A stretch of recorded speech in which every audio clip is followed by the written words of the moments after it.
Hello నమస్తే అందరికీ. ఈరోజు ఫిష్ మ్యారినేషన్ ప్రాసెస్ ఎలా చేయాలో చూద్దాం. సో ఫిష్ని ఇలా సాల్ట్ వేసుకొని 4 to 5 టైమ్స్ వాష్ చేసుకోవాలి నీట్గా. సో వాష్ చేసుకున్న తర్వాత ఇప్పుడు మనం మ్యారినేషన్ ప్రాసెస్ ఎలానో చూద్దాం. సో ముందుగా నేను జీలకర్ర, ఆవాలు, ధనియాలు, మెంతులు అన్ని మసాలాలు వేసి ఇట్లా మంచిగా మెత్తగా ఒక మసాలా పేస్ట్ చేసుకున్నాను.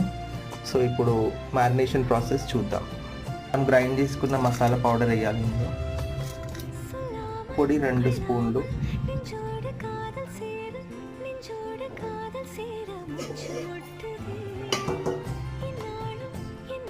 పసుపు, ginger garlic paste and juice, oil mix చేసుకోవాలి ఇదంతా.